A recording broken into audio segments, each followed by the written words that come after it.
I invite the President-elect to come forward and receive his certificate.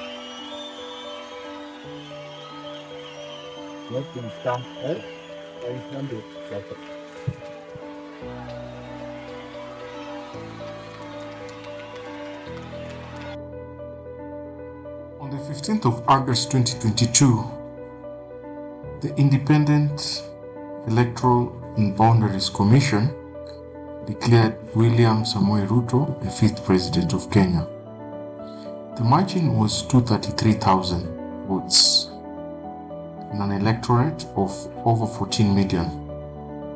What happened next had happened before in Kenya's history: 2007, 2013, and 2017. We have conducted the 2022 general election, and we have ensured that we have improved the standards, and we have ensured that we have consistently communicated what is happening. We have partnered with all stakeholders, and we say it for a fact that as the Commission, we have done a good job. But some things need to be put out there. As you can see, the four of us, we are here, not at Bomas of Kenya, where the result is going to be announced, because of the opaque nature of how this phase has been handled.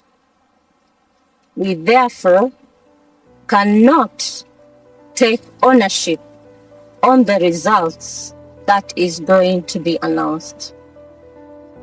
However, we have an open door that people can go to court, and because of the same, we urge Kenyans to be peaceful, because the rule of the law is going to prevail. 4 of the 7 commissioners, including the vice chairperson, Juliana Cherera, stood before the cameras and disowned the results. Not a legal challenge, not a press release. They walked to the microphones in person and said, "These results do not reflect what we verified. 4 commissioners against 3. That is not a losing side. That is a country being told quietly that something went wrong inside the room where the votes were being counted."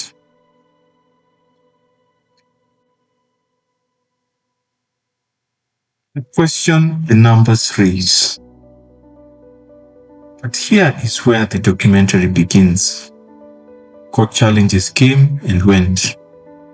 The Supreme Court upheld the result and Kenya moved on. Until the people who were inside the room started talking, former allies, bitter foes. And what they're saying, when you line it up against the data, tells a story that has never been told in full. This is that story.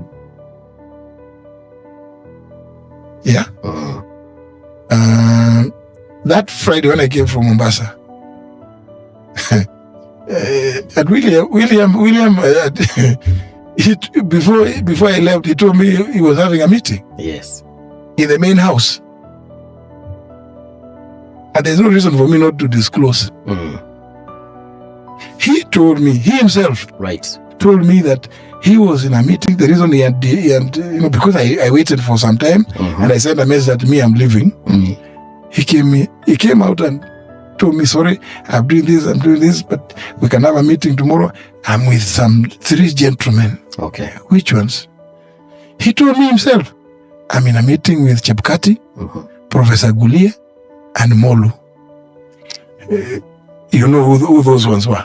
Yes. And that was in May 2022 when he called me. Just before, that was a Friday. And the next day, Saturday, so the meeting going late into the night. Before the next day, Sunday, he names regarding Gachagua as his running mate. Okay. Yeah. Now, because I told him I didn't have any quarrel with not being running mate, he even left me at. So let's look at this chart. What does this chart tell us? Azimio had 1 million more registered voters. So Odinga supporters were very enthusiastic to come out and register. But on election day, they don't show up. So you have very low turnout, almost in the 50%. At Coast, about 47, very low. In Nairobi, 54%. But on the other hand, you have in the opposing camp, you have less people who come out to vote. So you can say Azimio had an advantage already of 1 million more registered voters, but it is dampened by the fact that these people do not come out to vote. So it's a mystery because you're very enthusiastic to register, but then on election day, you don't show up. Now, on this other hand, you can say these on the opposing camp, they're not as enthusiastic to register, but on election day, they come out in very large numbers. So you can see in the core Rift Valley, you have turnout of almost 80%. In Mount Kenya, almost 71%. And this turnout, based on the other charts that I showed, almost translates to 95% or 96%. It shows you that in these regions, if that is true and correct, then in these regions, the population is very homogeneous, so that almost the opposite camp does not get any votes, while in these regions, the population is not as homogeneous. So that's the other mystery that we saw in the numbers. And we now know that based on what's coming out is that the plan, either by design, there were no agents who were supposed to be here, because that was the only way then the plan could have been watertight. These are actually the allegations that Cleophas and Justin Muturi, Gachagua have confirmed that was indeed the plan based on the videos that we've just seen. A party that has been built for 20 years, a party like ODM, being auctioned in a very casual way to William Ruto. And I want to put this blame totally on one Junet Mohammed. Junet Mohammed has been Baba's right-hand man for a very long epoch. Junet Mohammed was the one who was mandated even to ensure that Baba takes his medicine on time. Junet Mohammed was even more than or closer to Baba than even his children. Baba really entrusted Junet with his life. Sadly, he's the one who has caused Baba to lose all the elections. The other day you saw Sifuna saying that Junet Mohammed ate, or rather misappropriated monies meant for agents. I want to confirm that here in this interview today. I was William Ruto's right-hand man. We were in UDA. At night, Junet used to come to see William Ruto, brief him on everything. We even had the list of agents for ODM across the country. We knew who was going to be an agent of ODM in which place. Courtesy of Junet. That guy started betraying Baba when he was still alive. Now look at the turnout by region. Rift Valley 80%, 15 points above the national average, quite high. One of Raila Odinga's coastal strongholds, only 44%. And then that is 36% points. It's not just a statistic, this is a gap. And you have to note that in Rift Valley, there were no agents. In Luo Nyanza, Ruto had agents. In Tharaka Nithi, that was also a Ruto region. Raila had no agents. So the Mount Kenya average is about 70%, but the national average was 65%, which means that most of the places which was bringing this number down was places like Mombasa, as we've seen, but it was pushed up by places like Rift Valley, where the turnout was really high. And here is just a little more detail. It gives some of the places where the data was flagged because the turnout was really high, so that we could just be able to filter out the regions. But as you can see, about 7 of the counties had very high turnouts, almost 80%. So you have Bomet, West Pokot, Kericho, Elgeyo Marakwet, Narok, Baringo, and Nandi. These are Ruto's strongholds. Then you have the places, and we just saw that in the previous slide, Kwale, Kilifi, and Mombasa, which had very low turnouts. But I need to stress again, the blue shields in Kwale, Kilifi, and Mombasa had agents. So those numbers were verified by both parties. So the margin tells us everything. If you look at just these three counties, Kericho, Bomet, and Nandi, they gave William Ruto almost 900,000. But look at the margin. The margin was only 233,000. That number is almost 4 times the 900,000 is almost 4 times what the winning national winning margin was. So you might argue that the high turnout was the basis of his win. Let's start with the money, because in politics, money is always where the truth lives. Uhuru Kenyatta publicly endorsed Raila Odinga. He appeared at rallies. He called Raila his brother. He handed him the baton. According to Martha Karua, Raila's own running mate, Uhuru Kenyatta pledged 500 million shillings to fund the ZERO campaign. But according to insiders, the story first broke when Sifuna blamed Junet for the loss of the campaign. According to Sifuna, the money was given to Junet, but no agents were there. And as we've seen, it did cost Raila the presidency. But then Junet's rebuttal on this was that the money was never disbursed. Uhuru Kenyatta's brother, who was handling the money, never actually released it to him so that he could go and give it to the agents.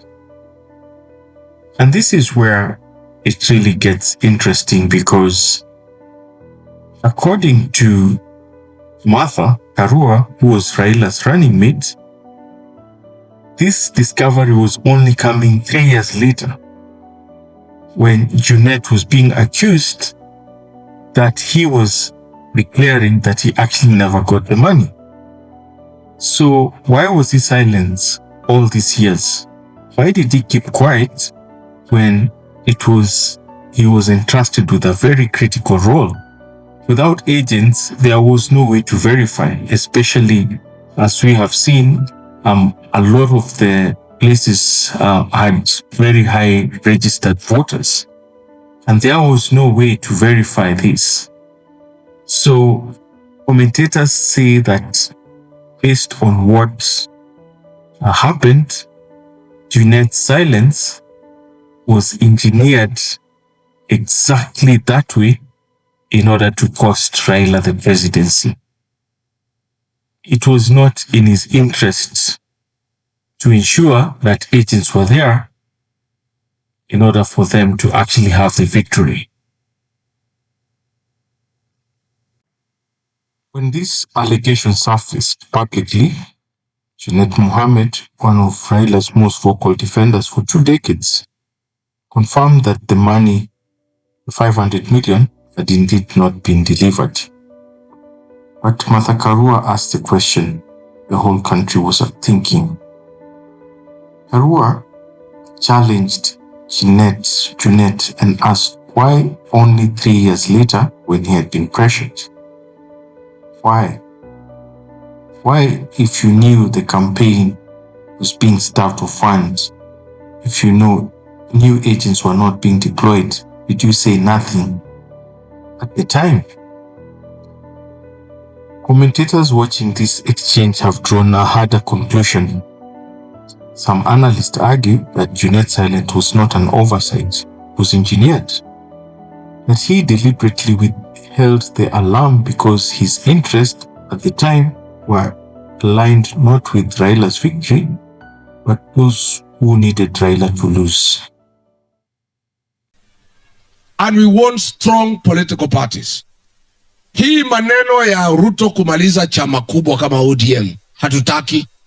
We would like ODM to remain a strong political party.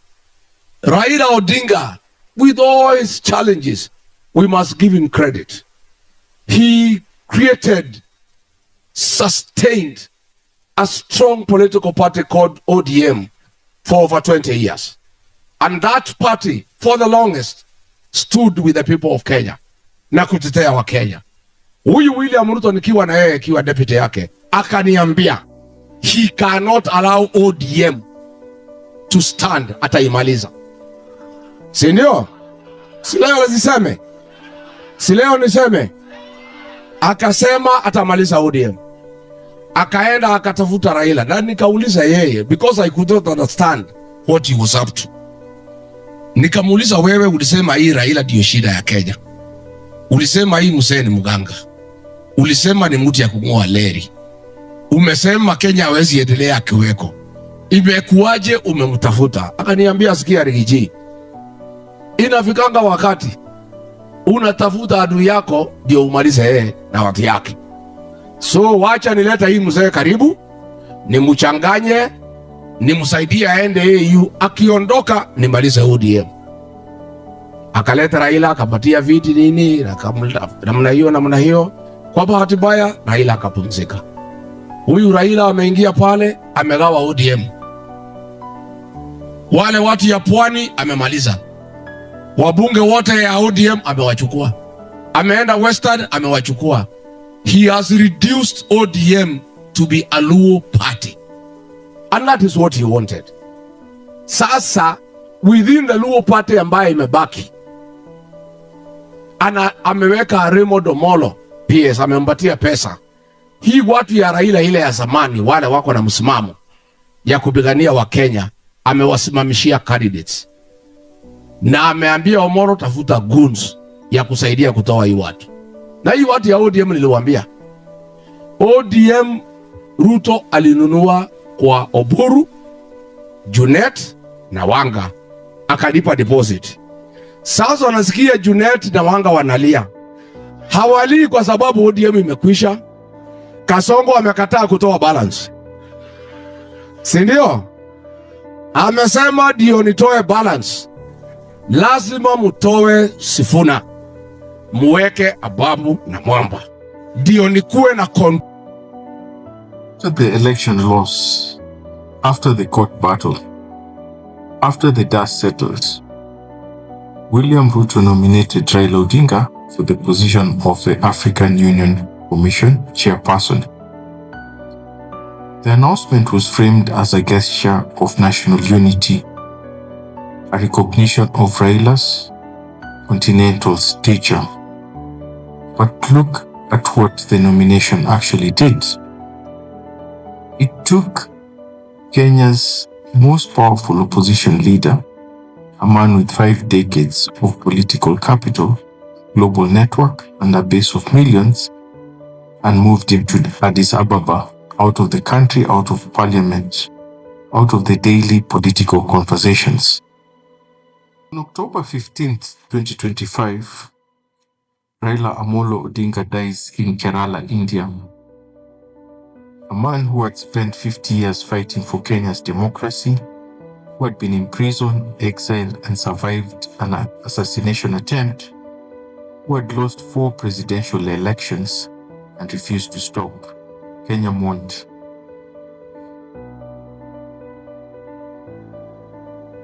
Even as Kenya mourned, something else was happening.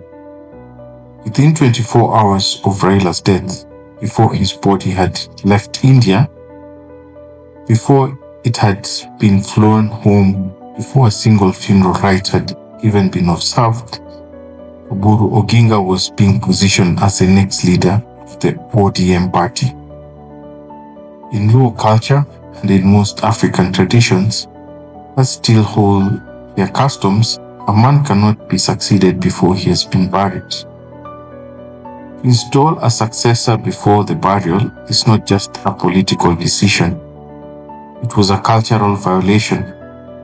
It is a statement about how much the people making that decision respected the man they are replacing. They did not wait for the burial. They did not wait for the mourning period. They did not wait for the family to grieve. The speed tells you everything about who was driving this and why they were in a hurry, based on the commentators that we have just seen. Last time, sisi kama wabunge, tulikutana na baba. Baba told us never to say 2 term. Tulikutana, tukakula chakula, and Baba told us do not say 2 term. What surprised me, after Baba gave us those instructions, he started ailing. Baba akaanza kuwa mgonjwa. Alipotuambia tusiseme 2 term. What happened? Nataka nchi mzima na dunia wajue Baba alitolewa Nairobi kupelekwa hospitali ng'ambo without the agreement of his doctors. Tunataka kujua ni kwa nini. There must come a time when the circumstances surrounding Raila Amolo's death be investigated and people be told the truth. We must. We must. So we are here to tell the world the truth. The last 5 years of Baba's life, he was surrounded by scavengers. People who had been planted around him to be spies, to work for other elements. And they are the ones you are suing in that other NDC. Those are the people who are on the payroll of another master. They never worked for Baba. Walikuwa najifanya wako karibu na yeye, lakini walikuwa wasaliti. Ndio unawaona pale. Hata ukiona magazeti wakichorwa, unaona wamewekewa nini? My friends, we must speak the truth. So, they went around. Even when Baba was sick, there were people around him who were giving reports. Even when Baba was being buried in Bondo, someone said, yule mtu wangu niliweka pale kuniangalilia maneno hata hakujua Baba ameenda. Si kuna mtu alisema hivyo Bondo? Go and look at the news reels.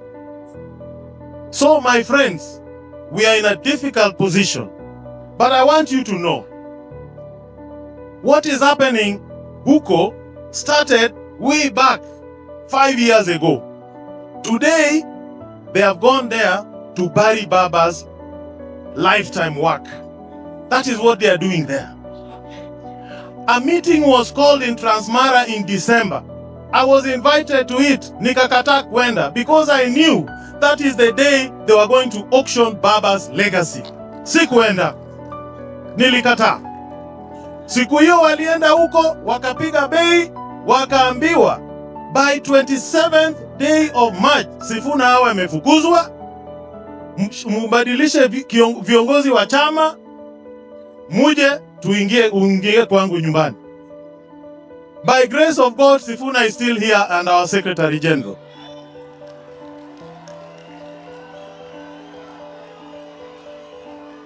Lakini wale wengine leo watapewa bonus. leo watapewa bonus because of what they have done. The spies who have been around Baba. Kuna wawili kutoka Homa Bay, kuna moja kutoka Migori, kuna wengine kutoka Siaya, kuna wengine kutoka Mombasa. In the fullness of time, I will reveal their names. Na wanajulikana. Na nataka mjue, Oburu hakujua hata atachaguliwa kuwa kiongozi wa ODM. Saa zile ndege ilikuwa kule airport, ndege inaenda kuleta mwili wa baba. Kuna mtu alikuwa ndani, akapigiwa simu, akaambiwa, we toka hapo. Iko kazi tunataka ufanye.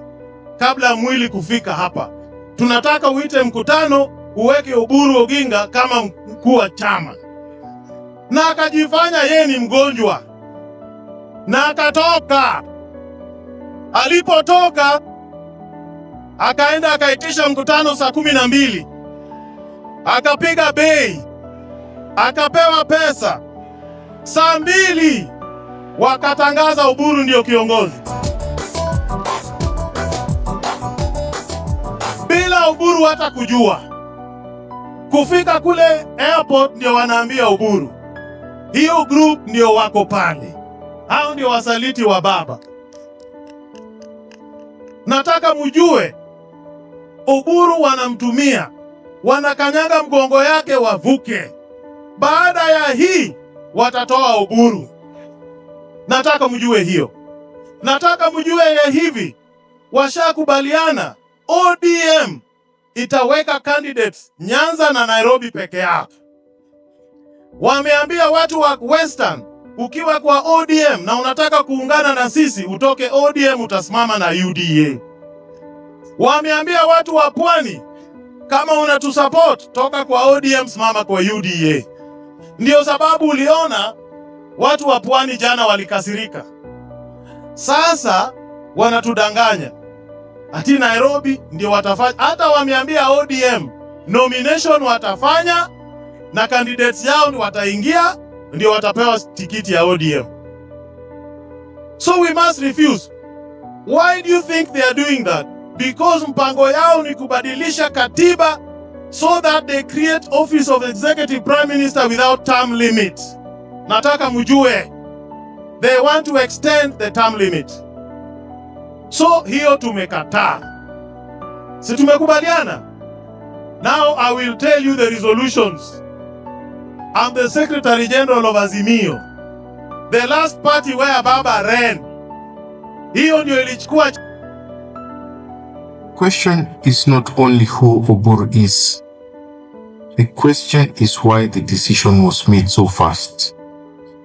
Inside ODM, there were figures who could have stepped forward and made a credible claim to lead the party. James Orengo, Governor of Siaya, a veteran constitutionalist with deep legal credibility. Edwin Sifuna, the Secretary General, a national voice who had consistently held the opposition line. Tsotsi, a respected presence from Western Kenya, who carried regional weight. Any of them would have demanded a process, a debate, a mandate from the membership. Any of them would have asked hard questions about the direction the party was being taken and who was doing the taking. The invisible hand behind Oburu's appointment understood this. Speed was not an accident. It was a strategy. By moving within 24 hours, before the country had processed the grief, before the party could organize, before a single alternative name could gain momentum, the decision was presented as done. Not a proposal, an announcement. Oburu Oginga is Raila's eldest brother. He carries a surname, he carries the symbolism, and he carries none of the threat. Does not have Raila's cross-regional appeal. He has not spent decades building a national constituency. He has no published agenda, no stated ideology, no program of his own. What he has is a surname and a willingness to be led. Critics inside ODM have noted that no extraordinary general meeting was properly convened. No party-wide consultations was conducted.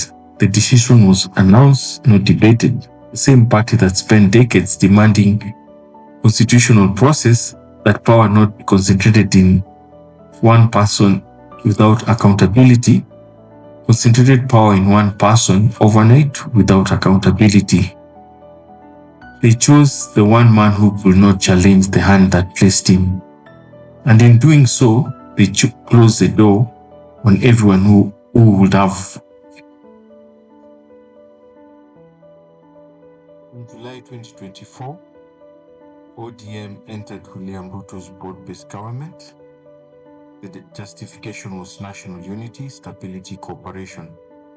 What it actually did was take the government's parliamentary support from a simple majority of 179 to a near supermajority of 265. It is worth noting that this is counted as ODM's, UDA's numbers, but there are those members who are resisting to join, but are continuously being fought. The opposition that was supposed to check Ruto's power became the foundation of it. And what did ODM get in return? Cabinet position, parastatal appointments, access to the table. Currency of power, not the purpose of it. ODM was not created to share power with the establishment. It was created to dismantle the establishment. The 2010 constitution, which ODM fought for at enormous cost, specifically dismantled the imperial presidency. Say that power and resources will no longer flow from one man in one house in Nairobi. It gave the power to counties, the people where they live. That was the revolution ODM was born to protect.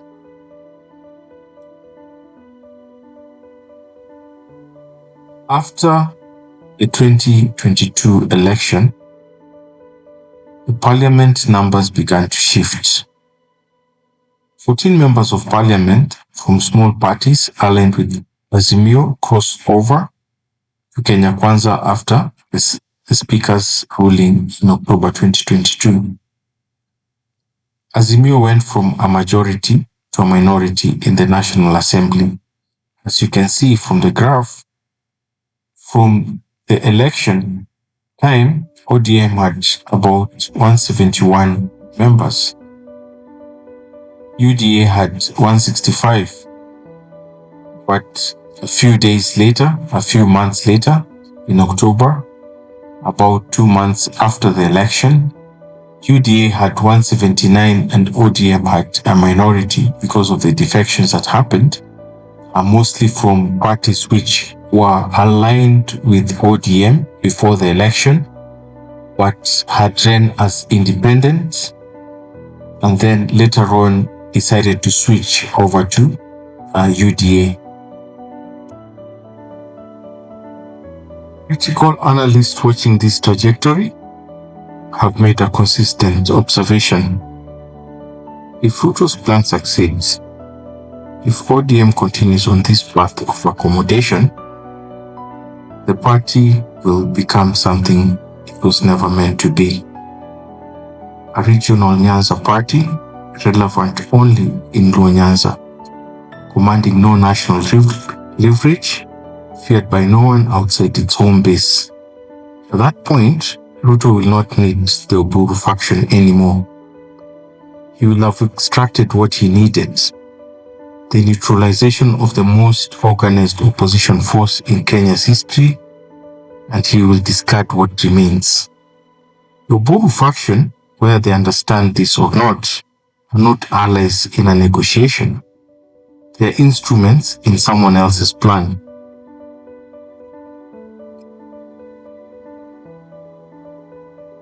Ted Mohammed, MP Suna East National Assembly Minority Leader, has spent 2 decades as one of Raila's most public defenders. In February 2026, he was removed as the Secretary General of the Azimio coalition. The meeting was chaired by Uhuru Kenyatta. A month later, he was removed as the Azimio parliamentary group leader as well.